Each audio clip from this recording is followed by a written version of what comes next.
Zee 24 तास एक पाऊल पुढे। काही औषध कंपन्या पैशाच्या लालसेपायी कोणत्या थराला जाऊ शकतात हे आपण आत्ताच पाहिलं। पण या ड्रग्सची तस्करी ही मोठ्या चलाखीने केली जाते।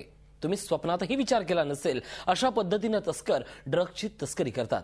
ते तस्करीसाठी प्रत्येक वेळी नवनवी शक्कल शोधून काढतात।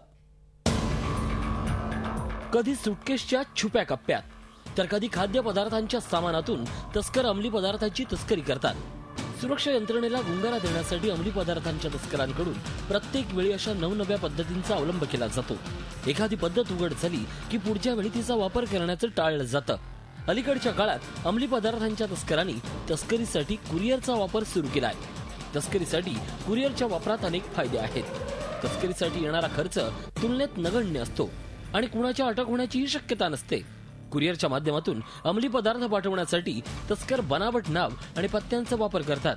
गेल्या 6 महिन्यात अशाच पद्धतीने अंमली पदार्थ पाठवण्याचा प्रयत्न केला गेला होता। मात्र अंमली पदार्थ विरोधी विभागाच्या सतर्कतेमुळे 13 कोटी रुपयांचे ड्रग्ज जप्त करण्यात आले। ये अलग अलग तरह से कंसील करते हैं। इनका मेन एम होता है कि ये पकड़ा न जाए, तो वो हिसाब से ये हर बार अलग अलग मोडस ऑपरेंडी यूज करते हैं। तो इस बार टैटू स्टिकर हुआ है, अगली बार दूसरा कुछ और हो सकता है।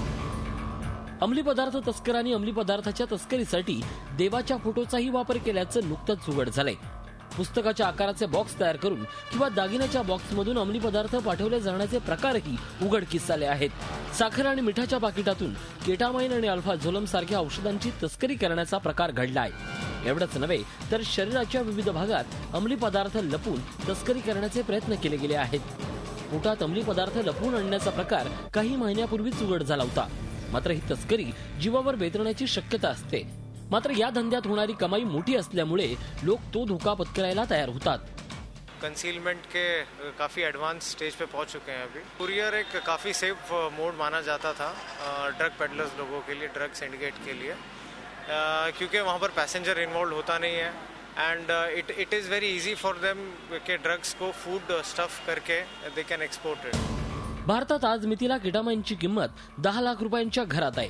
मात्र हेच केटामाइन जेव्हा परदेशात पोहोचतं तेव्हा त्याची किंमत 40 लाखाच्या घरात जाऊन पोहोचते। त्यामुळेच अंमली पदार्थाची तस्करी केली जात असून कस्टम, DRI आणि अंमली पदार्थ विरोधी पथकाच्या कारवाईनंतरही तस्करीचे प्रकार थांबलेले नाहीत।